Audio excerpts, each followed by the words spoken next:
नमः शिवाय। आज हम शिव महापुराण का श्री वायव्य संगीता पूर्वार्ध का 12वां अध्याय पढ़ेंगे। उससे पहले हमने पिछले अध्याय में पढ़ा था काल महिमा, त्रिदेव की आयु, प्रलयकर्ता का वर्णन, सृष्टि रचना का वर्णन, सृष्टि आरंभ का वर्णन। आज हम पढ़ेंगे सृष्टि वर्णन। वायुदेव बोले, हे ऋषिगण, ब्रह्मा जी को सृष्टि की चिंता हुई और तमोमय मोह पैदा होने से अंधेरा छा गया। उस समय आत्मा वाली सृष्टि पैदा हुई, पर ऐसी सृष्टि देखकर ब्रह्मा जी व्याकुल हो गए और उन्होंने दूसरी सृष्टि की रचना की। यह सृष्टि पक्षियों की थी और पैदा होते ही कुमार्ग पर पड़ गई। तब ब्रह्मा जी ने तीसरी बार सात्विक अर्थात देवताओं की सृष्टि की रचना की, परंतु इस सृष्टि से भी ब्रह्मा जी को संतोष नहीं हुआ। तब उन्होंने मानव सृष्टि का निर्माण किया। ये सृष्टि सुंदर और रजोगुण वाली थी।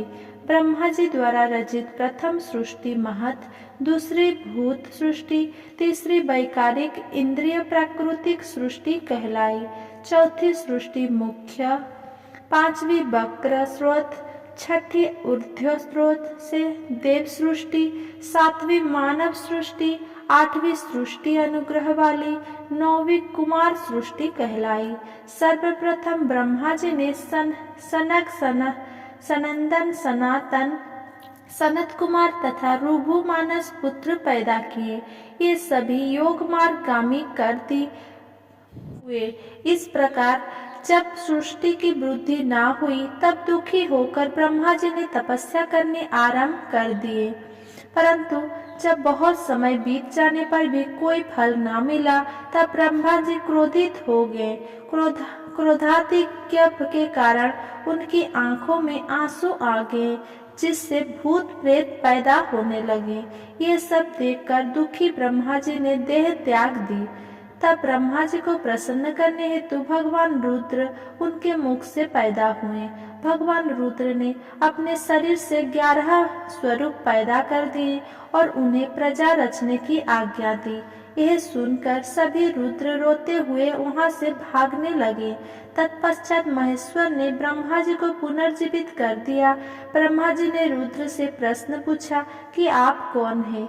तब रुद्र बोले, मैं ही परम ब्रह्मा परमेश्वर हूँ और तुम्हारी इस सृष्टि में तुम्हारे पुत्र के रूप में जन्मा हूँ।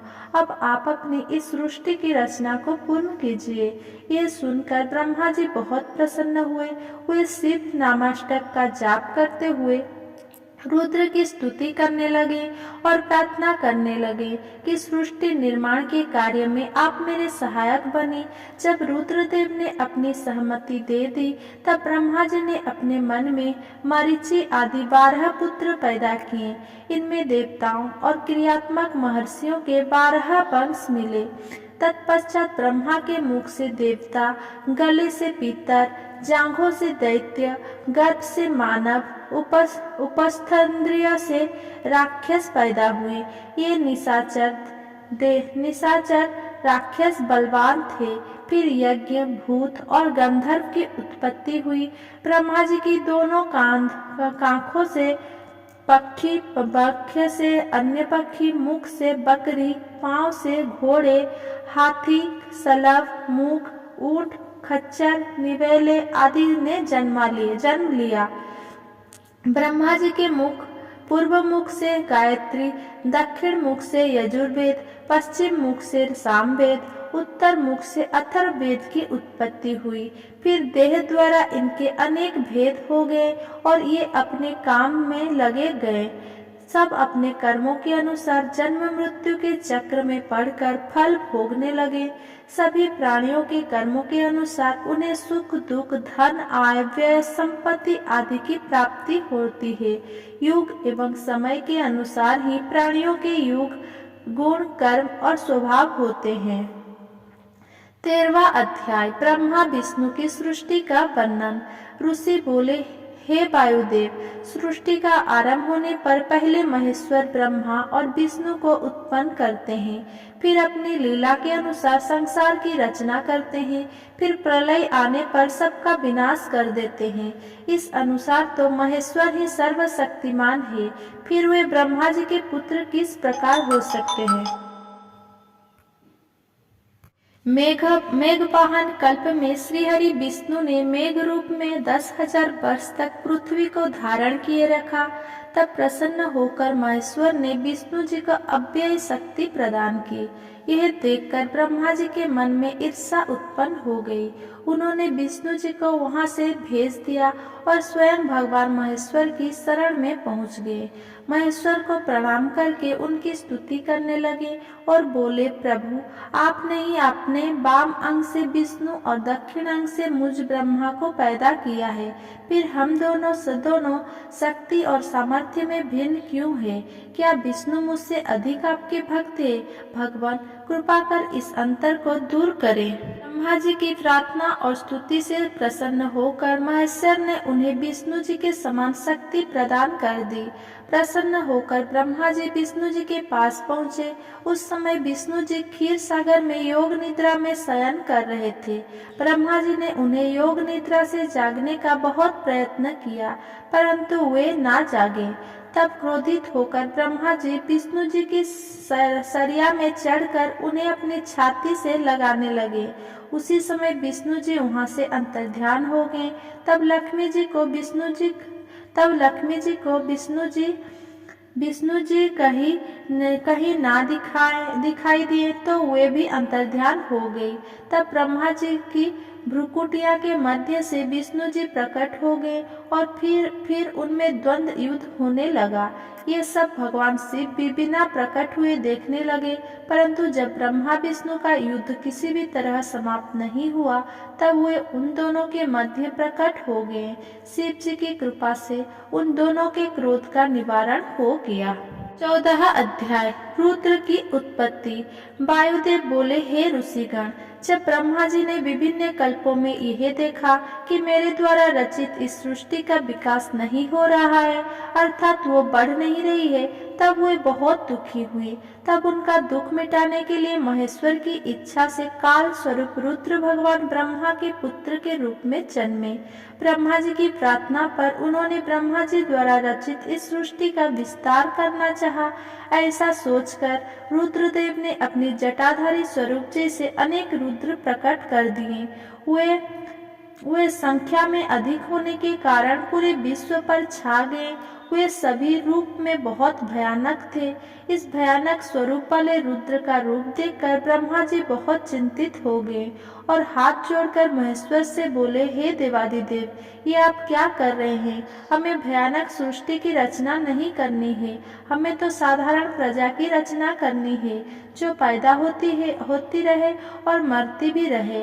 ब्रह्मा जी के इन वचनों को सुनकर त्रिलोकीनाथ भगवान शिव हंसने लगे और बोले, ब्रह्मा जी, मैं तो ऐसी ही सृष्टि की रचना कर सकता हूँ। यदि तुम्हें यह नापसंद है तो तुम स्वयं अपनी इच्छा के अनुसार प्रजा की रचना करो। ये कहकर कल्याणकारी भगवान शिव सृष्टि की रचना के कार्य से मुक्त होकर वहां से चले गए। 15वां अध्याय शिव शिवा की स्तुति। वायुदेव बोले, हे ऋषिगण, शिव जी के वहां से चले जाने के पश्चात ब्रह्मा जी ने स्वयं सृष्टि की रचना की, परंतु उस सृष्टि में प्रजा की वृद्धि नहीं हो रही थी। सृष्टि में वृद्धि ना होती हुई देखकर ब्रह्मा जी भी बहुत दुखी हुए। तब वे अपने आराध्य भगवान शिव और देवी शिवा की तपस्या करने लगे। ब्रह्मा जी की कठोर तपस्या से प्रसन्न होकर शिव जी ने उन्हें दर्शन दिए। ब्रह्मा जी ने उन्हें सृष्टि में प्रजा की वृद्धि ना होने के विषय में बताया। भगवान शिव और देवी पार्वती ने मिलकर उनकी समस्या का निवारण किया। शिव जी ने उन्हें अपने अर्धनारीश्वर स्वरूप के दर्शन कराए। भगवान शिव के अर्धनारीश्वर स्वरूप के दर्शन कर ब्रह्मा जी की प्रसन्नता का कोई ठिकाना ना रहा। वे हाथ जोड़कर भगवान शिवा की स्तुति करने लगे।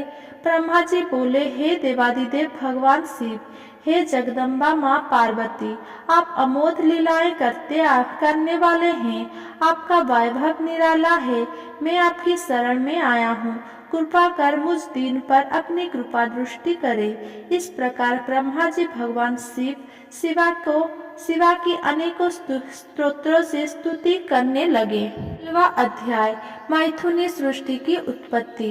वायुदेव बोले, हे ऋषिगण, जब ब्रह्मा जी ने विभिन्न स्तोत्रों से मुख स्तुति की और भगवान शिवा को प्रसन्न कर लिया, तब शिव जी बोले, ब्रह्मदेव, मैं आपकी मनोकामना अवश्य पूर्ण करूंगा। तब शिव जी ने अर्धनारीश्वर स्वरूप से देवी महेश्वरी को अलग कर दिया। साक्षात देवी जगदम्बा को अपने सामने पाकर ब्रह्मा जी ने उनसे प्रार्थना की। ब्रह्मा जी बोली, हे देवी भगवती, मैंने मन द्वारा देवताओं और ऋषियों की रचना की, परंतु मेरे द्वारा रचित सृष्टि का विस्तार नहीं हो रहा है, इसलिए मैं मैथुनी सृष्टि रचना चाहता हूँ। यह तभी संभव हो सकता है जब सृष्टि में नारी का भी अंश हो। मुझ पर कृपा कर आप मेरे पुत्र प्रजापति दक्ष की पुत्री के रूप में जन्म ले और सृष्टि को वृद्धि प्रदान करे। ब्रह्मा जी की प्रार्थना से संतुष्ट होकर देवी ने अपने भ्रुकुटियों के मध्य से एक शक्ति उत्पन्न की। देवी ने उस शक्ति को ब्रह्मा जी की इच्छा पूरी करने का आदेश किया और स्वयं महेश्वर जी में समा गई। तब भगवान महेश्वर अंतर्ध्यान हो गए। इस प्रकार ब्रह्मा जी को ब्रह्म रूप शक्ति प्राप्त हुई। उस शक्ति ने ब्रह्मा जी की इच्छा के अनुसार दक्ष के घर जन्म लिया। तभी से मैथुनी सृष्टि का आरंभ हुआ। 17वां अध्याय, मनु की सृष्टि का वर्णन। वायुदेव बोले, ऋषिगण, भगवान महेश्वर की कृपा से ब्रह्मा जी ने आधे शरीर से सतरूप नामक नारी उत्पन्न की और आधे से भूप मनु को पैदा किया। उसी कन्या ने यशस्वी मनु को पति के रूप में पाया। उन्होंने मैथुन द्वारा प्रियव्रत, उत्तानपाद नामक पुत्र एवं आकृति, देवहूति, प्रसूति नामक कन्याएं पैदा की। आकृति और रुचि के दक्षिण और यज्ञ पुरुष नामक 2 पुत्र पैदा हुए और प्रसूति और दक्ष की 24 कन्याएं हुई, जिनमें 13 कन्याएं का विवाह धर्म के साथ हुआ तथा अन्य का विवाह दशा, भृगु, मरीचि, अंगिरा, पुलह, कुतुब, पुलस्त्य, अत्रि, वशिष्ठ एवं अग्नि के साथ हुआ। ऊर्जा 3 पितरों को समर्पित हुई। धर्म को 13 पुत्र की प्राप्ति हुई। दक्ष प्रजापति की पुत्री के रूप में सती का जन्म हुआ और उसने देवादिदेव भगवान शिव को पति रूप में पाया। अपने पिता के यज्ञ में पति का निरादर देखकर उसने योगाग्नि में अपने को भस्म कर लिया। फिर पुनः हिमालय की पुत्री के रूप में जन्म लेकर शिव जी को प्राप्त किया। भृगु ऋषि के 2 पुत्र हुए। वो उन दोनों के हजारों पुत्र हुए। ये सभी भार्गव वंशी कहलाए। ऋषि मरीचि को पौर्णमास नामक पुत्र की प्राप्ति हुई और इनका बहुत बड़ा वंश हुआ। इसी वंश में कश्यप ऋषि पैदा हुए। अंगिरा ऋषि के 2 पुत्र और 4 पुत्रियां हुई और उनकी बहुत सी संतानें हुई। पुलस्त्य के अग्नि पुत्र पैदा हुए और इसी वंश की संतानें पौलस्त्य कहलाई। इसी प्रकार कर्दम वाला, खिल्य, अत्रि एवं मुनि वशिष्ठ के 100 करोड़ अरब संख्या में संतानें हुई। ब्रह्मा जी के मानस पुत्र रुद्र के पुत्र अग्नि को पावन, पवमान, सूचि पुत्र हुए और इनके 49 पुत्र हुए। ये नित्य, नौमिचितिक एवं काम्य होने के कारण रुद्र परायण है। इसीलिए अग्नि में होम की गई वस्तु रुद्रदेव को प्राप्त होती है। पितृवंश के बसंत आदि 6 ऋषि पितरों के स्थान है। अग्नि स्वतः अजवान और यजवान बहिर्सद है। स्वधा से मैना नामक पुत्र हुई, जिसका विवाह गिरिराज हिमालय से हुआ। उनके मैनाक और क्रोंच नामक 2 पुत्र एवं उमा एवं पतिता पावनी गंगा नामक 2 पुत्रियां हुई। भगवान रुद्र के शाप से चाक्षुष मन्वंतर में दक्ष प्रजापति इनके पुत्र हुए। इस प्रकार मैंने धर्म आदि के वंश का वर्णन आपसे संक्षेप में किया। अगर मेरा ये वीडियो आपको पसंद आया हो तो मेरा वीडियो को लाइक कमेंट शेयर करें एंड मेरा चैनल